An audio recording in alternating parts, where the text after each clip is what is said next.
Hey everyone, and welcome to a live broadcast from Guiding Echoes. My name is Nicole Antoinette, and today we have a very special guest for you. Her name is Arianna, and she is the CEO of the Realm of Prosperity.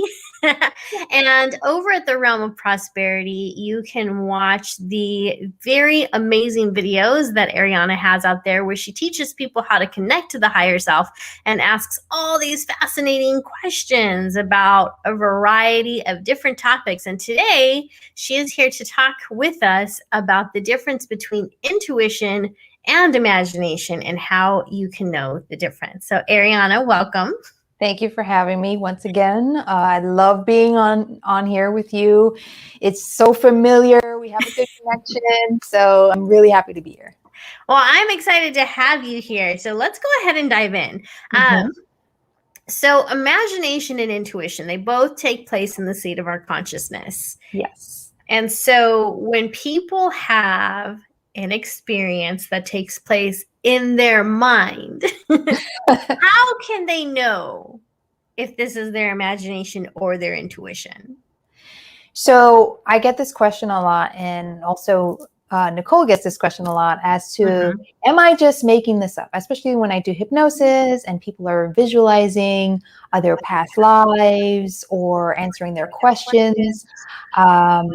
They always have that feeling of, am I making this up? And the difference between imagination is the creation of an idea.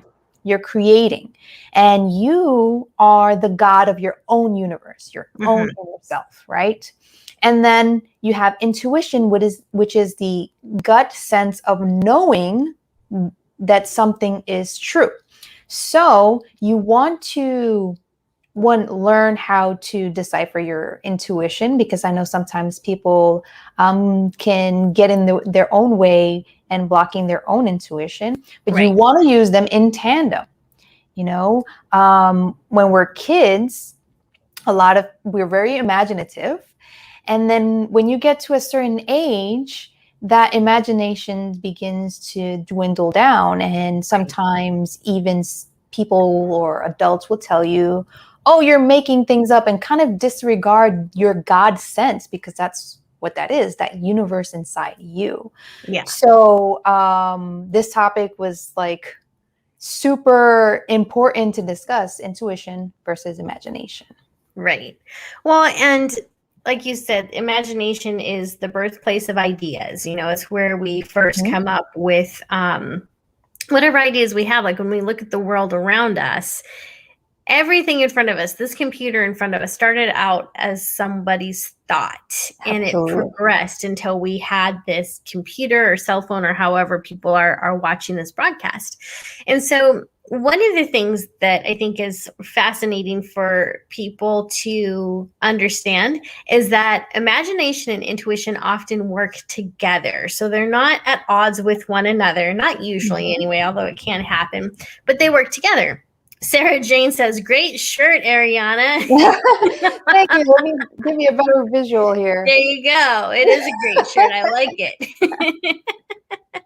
So, but a lot of times our imagination gives us really insightful information, and our intuition and the way that our minds work give us so many different symbols. And I think that's what people miss, is they don't really understand how their own intuition speaks to them. So for example, if they're in a situation where they are asking the universe for guidance on how to overcome something or what they should do in a situation, and as they're meditating, their eyes are closed or whatever's going on, they get maybe an image of someone slaying a dragon. And they're like, how stupid is that? You know, that's just my imagination. But the reality is that you can ask, okay, how did you slay the dragon? What tools were used? What does that tool mean to you? What represents a dragon in your life? You know, what was the setting like? How did you feel? Did you feel powerful slaying the dragon? Did you feel like, you know, what all was happening in that imagery? And so I think that that's where people can miss the mark sometimes, is they miss the symbolism. Yes, agreed. And also are not trusting in their power of knowing. Yeah. There's a lot of doubt that comes in with the intuition and really trusting what's coming to you. Okay, if this dragon is coming forward to you, know that that's a message. Okay, I'm getting a message. Maybe you might feel like it's just entertainment, or maybe there are feelings attached to that dream that you had that you might want to take action and look up what dragons mean and if anything resonates for you. So it's really important to trust your own inner guidance system, especially when it comes to your imagination. Absolutely. And I also need to give a shout out to the Edge of the Rabbit Hole for the $4 super sticker. Thank you, Edge of the Rabbit Hole, which would also be Mike Ricksecker. Thank you. Thank you. And I wish I could see the super sticker, but unfortunately through live stream, I cannot. Okay, so we also have a question in the chat, and it is, right now I saw a sun, and I think that's my imagination, random sun. Why? So what would you say? What would you say to that? She just got a random sun in her imagination. I would say, one, what were you feeling in that moment? Some people will say, oh, well, I'm not really feeling anything. Okay, so now we move on to the next. What do suns represent? Also looking up sun gods. What do they mean to certain cultures? You can find your definition and your meanings in there. As long as you do a little bit more digging, and then once you have practiced what those mean to you, now those symbols would reoccur, and you know exactly what they mean when they come up. Right. Yeah, absolutely. And the other thing I would wonder too is, like, what was C. Trejo thinking about before the sun popped up? Was she thinking that she was really happy about something? Was she thinking that she needed light on something? Like, what or shining a light on something. Yeah, absolutely. So Phil Davis is in the house, and Phil is asking, is it a combination of psychic senses? And I believe he's referring to imagination and intuition. So yeah, it absolutely is a combination, because it really is through what we might consider our imagination as the birthplace, or really the holding space of our psychic senses, because a lot of times you can't really define what you're feeling intuitively. Like when I walk into a haunted location, there's this feeling that I get I know it's not physical, but it is at the same time. It's just really weird to describe. And so the way that we experience things through our intuition and imagination can be a combination of the psychic senses. So how do you think that people can maneuver through that when there's just... How can they maneuver through learning how to, I guess you could say, blend them together? So I think that, have you ever experienced, you're in a room and someone walks in the room, but you're not facing wherever they came from, but you sense that there's a person there. So you start now to formulate a picture of who or what is behind you. So that's, I think, how you can merge the two together. So you get a sense or feelings or impressions, and then you begin to formulate the picture as to what it is, if that makes sense, especially with psychic abilities. Yeah. That's how, psychics really put it all together. They get the feelings first, and then the images start to come in. Right. Yeah. So C. Trejo is asking, is daydreaming imagination or intuition and channeling? Daydreaming is typically you putting yourself under hypnosis. So it's a form of meditation without you even realizing it. Sometimes you might get ideas, or that's because you are in a very relaxed state. It could be channelings. It depends if you're feeling like you're receiving those messages, but it is a form of meditation. Right. Yeah. And then also, when she's saying, is it daydreaming imagination or intuition channeling? When I used to work in corporate America, I would accidentally just daydream all the time. And it was so crazy, because after a while I realized that I was kind of predicting what was going to happen within 2 to 3 days. just through the different images popping up. And so like you're saying, yeah, it's a way of daydreaming is accidentally hypnotizing yourself, because not a lot of people do. And then you're allowing those messages to come forward. You can either create in this space. That's a really cool part, because you can create in this space, or you can use your abilities also. Right. Yeah. So it's like this floaty, awesome space. Well, and the other thing that's really cool about daydreaming is when you realize you're daydreaming, you realize that you're in a certain vibe, right? You're in a certain brain wave of a certain brain state. And that's the same brain state that's phenomenal for manifesting.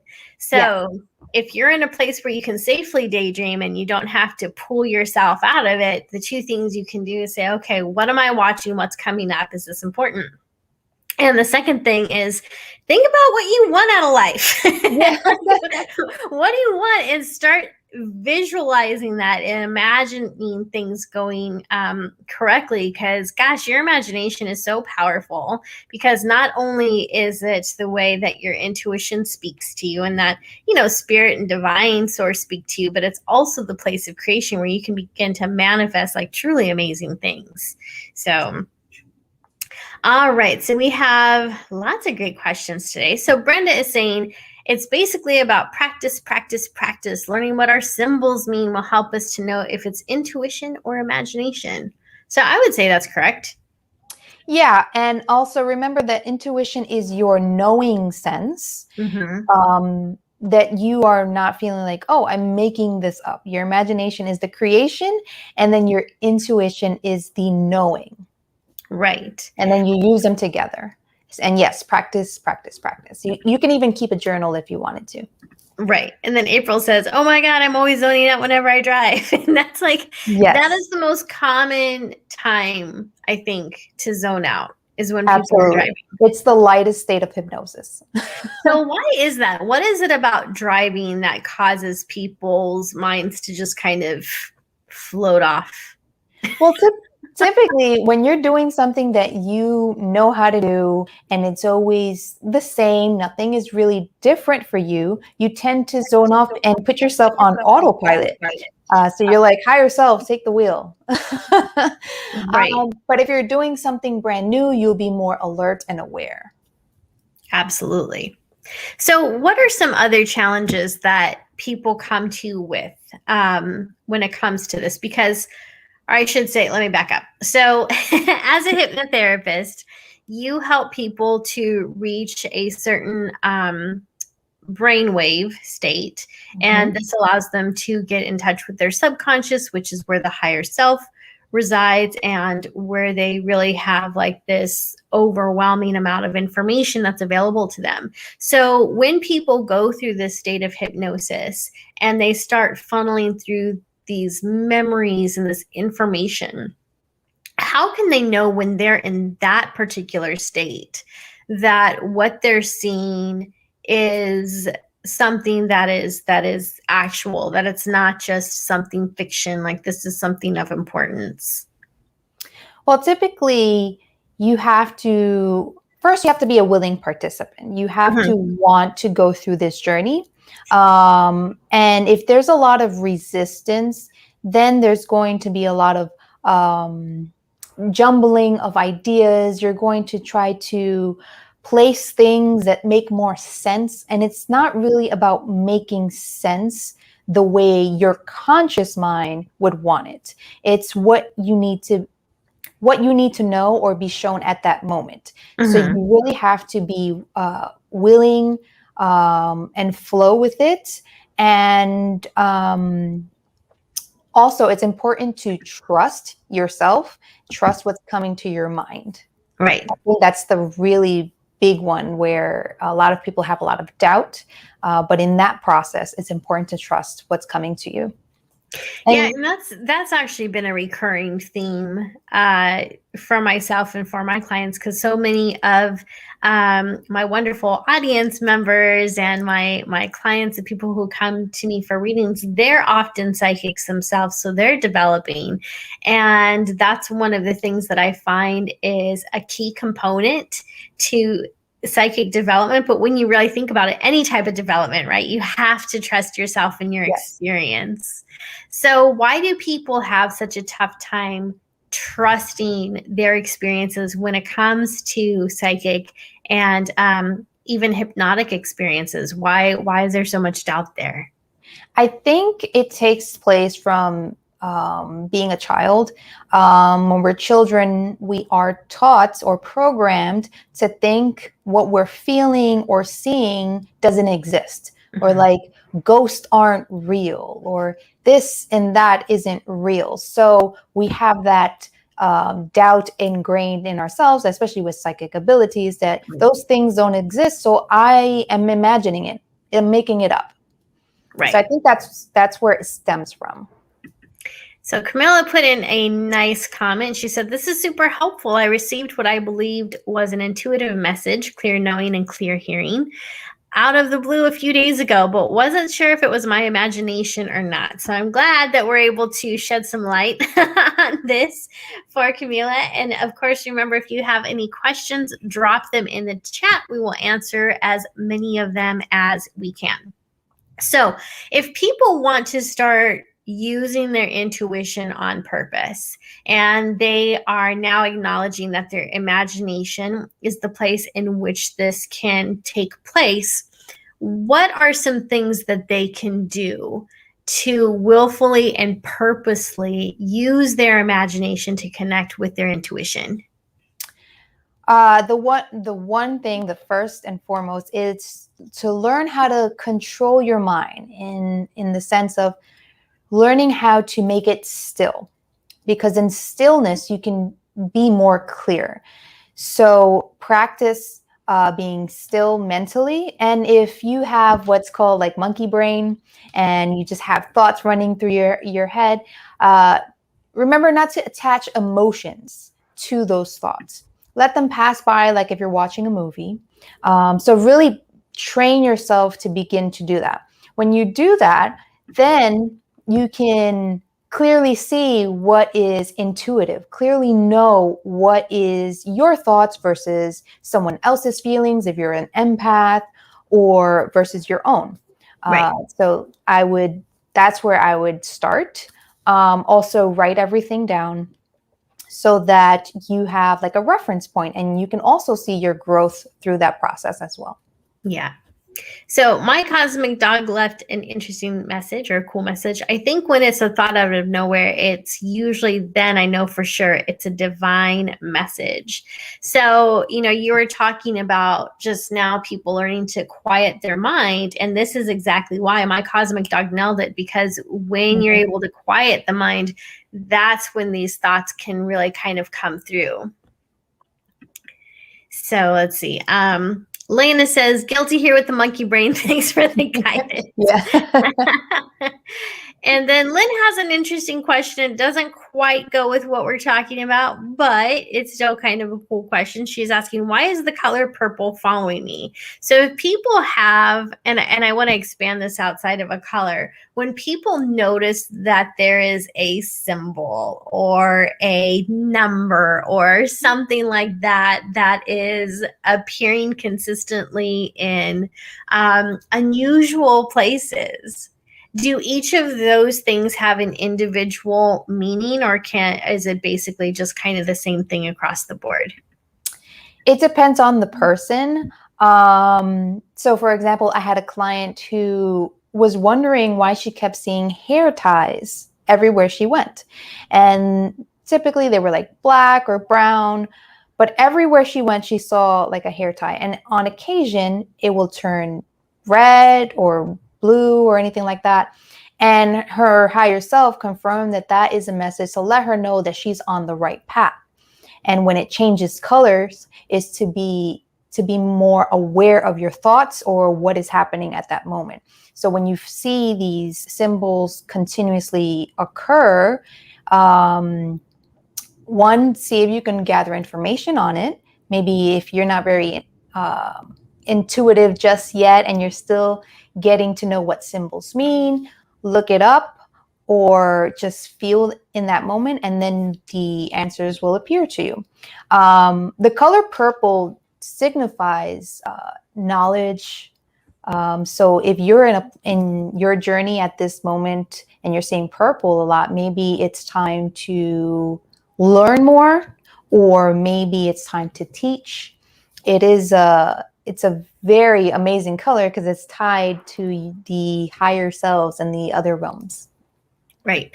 And it's also associated with the indigo colors associated with the third eye. Yes. And then purple violet can be associated with the crown chakra as well. So yeah, it has to do with the higher vibrations. So higher consciousness, higher learning. And so I happen to know Lynn, and she's part of my Psychics and Sages group. And so she has been developing her psychic abilities, and that girl is psychic. Let me tell you, like, she blows my mind. And so when we have our psychic development circles, and she's just sharing her experiences with everyone, not only does she have like the most fun and preppy personality ever, but the messages that come through are always really high vibrating. And and so I believe, Lynn, that is why the color purple is following you. It's a sign that you're on the right path, that you've graduated into the purple zone. And so that seems to be the color of both knowledge and comfort for you. So someone was asking earlier where you got your shirt. Where did you get that shirt? This shirt was a gift from a friend. I can provide the link. I don't know if she's still doing them, but I will give Nicole the link as to where you can get the shirt if it's still there. But if you go on my channel, I have other cool shirts, and my husband does those. Oh, okay, cool. Yeah. Love it. And then we also had a question about your necklace. So Brenda says, I love the beautiful crystal Arianna is wearing. May I ask what it is? And do you have a favorite crystal for clearing intuition? So this is what's called a doublet, and it's clear quartz on the top and then turquoise behind. And I use this mostly when I'm doing like speaking engagements to help me speak more clearly. My favorite stones for clarity would be aquamarine and turquoise. Awesome. So we have Arlene in here, and she says, I'm a single mom with a 2-year-old with not much quiet time here. Any advice? I have a 3-year-old, so I understand. My best advice is when you are in the shower. When you are running water on you, that's also a time for clarity. And if you notice, sometimes in the showers, you get the best ideas because you're in the zone and you're zen. Even if it's for just like a 5-minute quick shower, honor that space and that time when you are doing it. Beautiful. All right. And then Jessica was also asking, do you work with any stones to help your intuition? You kind of answered that already, but you have a few others, right? Yes. Another one I like to work with, especially for intuition, is amethyst. And again, that purple color. Oh my gosh. I've been obsessed with amethyst since I was a little girl. In fact, I had a best friend. Her name was Jessica, and she was born in February. And I was always jealous that her birthstone was the amethyst. I was like, I wish I had been born in February because I have a blue topaz. When have I ever used a blue topaz? I know, right? They need to like update the birth stones, I think, because some of them are like, really, like, what am I going to do with a pearl? Right. In that moment. You should have like a few, like 3. So Jessica is asking, can this be a lifelong journey? I would predict when I was younger, then life happened and it stopped. Now 30 years later, it started again. This whole life is all about a continuous journey. That's why we're here. And you said I would predict when I was younger and then it stopped. So typically when you are about 8 years old, 7 to 8 years old, you are no longer functioning at the same brain waves as you did as a child. So when you, between the ages of birth till about 6, you are functioning at the hypnosis state of your brain waves. So that's really interesting. So children are very much connected to source, very much connected to all these energetic beings, and they can see through dimensions, all these cool things. And that's because they are functioning in that brainwave. So right now, just practice to get into that meditative state, and it will come back. All right. And then also Heidi Hell says, I'm a pearl and I've always thought that. And then Holly told me, pretend your birthstone is an amethyst. I think that's a fantastic idea. I love it. So CJ, or was it CJ? Where is it? Someone mentioned up here, I lost the comment, that they're very intuitive, but they don't want to argue with their deceased family members all day, which I got to start by saying, first of all, I hear you. I feel that in my soul. So this brings us to an interesting topic, because that question is really about boundaries. We could say in mediumship, but really in intuition. So how can people set boundaries with the information coming through? I would recommend literally just voicing it out loud. Like, I don't want to, there's a time and a place for everything. Right now is not the time for me. You can always come back to it whenever you want. Time, when it comes to higher self, other spirits, they don't have the same concept of time that we do. So right. They're not very much aware of like, hey, it is 3 a.m. and I am sleepy. They're like, wake up, it's time to play. Let's talk about these things. But it's very important, like you said, to set boundaries, and you can vocalize it or you can say it mentally, like, I will not right now. Right. Yeah. And I agree with you. I think that verbalizing them is really important. And also even sitting down with a sheet of paper and writing it down is really helpful, because when I had a mediumship course, I would teach people to write out contracts with spirit. And so what that did was it allowed people to really stop and think about how they wanted spirit communication to go. But it was also helpful because you can always go back and change the contract. Like, you can add things to it if you want. For example, like, I don't want to be woken up between the hours of 11 p.m. and 5 a.m. Like, that's a no-no. And so that's a good way to, I think, kind of set those boundaries. And, you can place them by your bed, put them on, whatever. So let spirit know. Would you say that you like to set ground rules for spirit in your space? Yeah, definitely. Cool.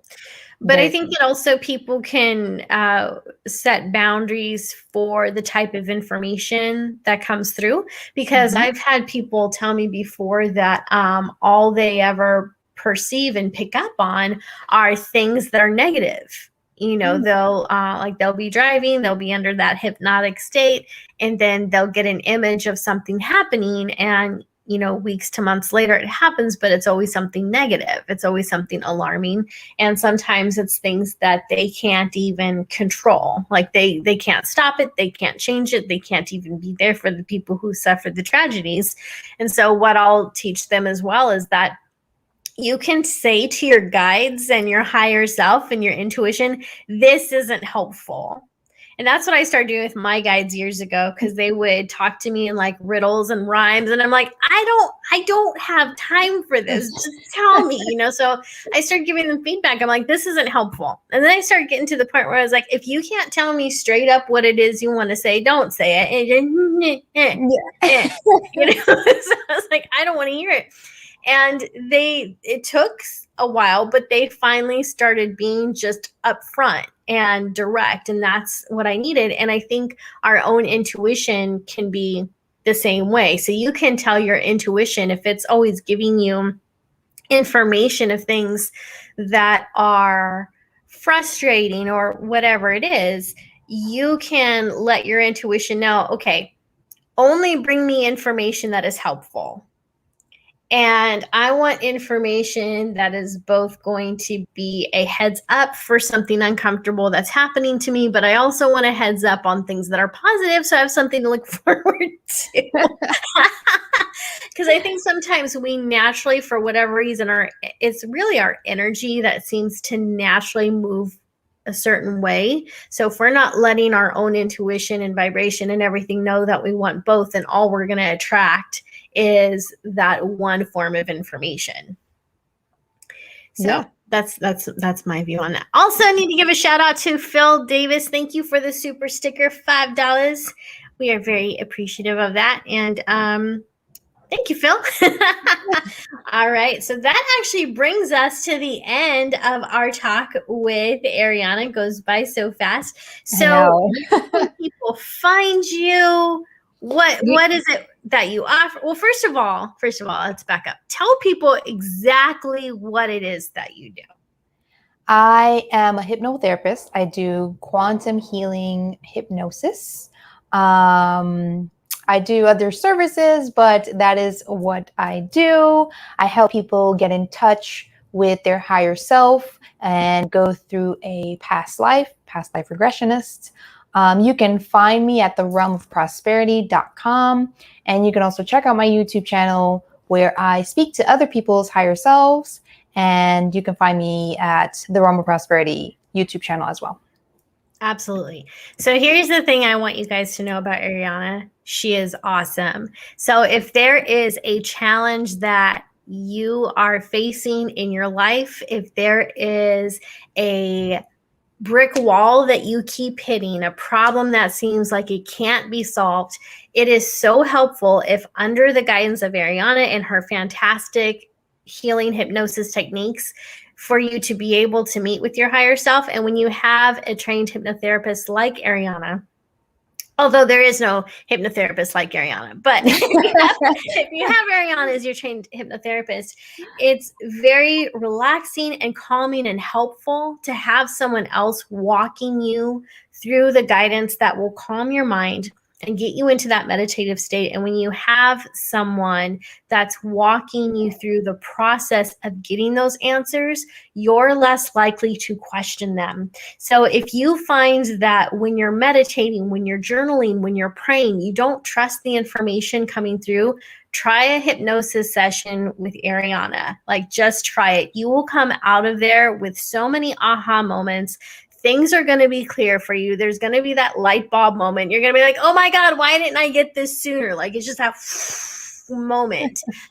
So invest in yourself, guys. Treat yourself. I wouldn't bring Arianna on here if I didn't believe in her work and if I didn't think you guys would benefit from her 1000%. So check it out. Remember, it's therealmofprosperity.com. And you have a discount going on too, right?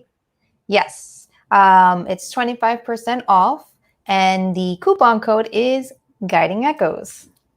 I love it. I love it. So there you go. Go to therealmofprosperity.com. Use the coupon code Guiding Echoes. Get 25% off. Change your life. Solve your problems. Doesn't get any better than that. So, and then Jessica's asking, does it take more than one session? Depends, right? It depends on the person. Some people like to do multiple sessions because they feel like they go deeper and deeper. Or I have other people that have the one session, they got their answers, and then they can move on. So it really depends on you. There you go. So, all right, Arianna, thank you so much for joining me. And thank you to all of those who joined us today. And we will see you another time. Take care. Thank you. Thank you.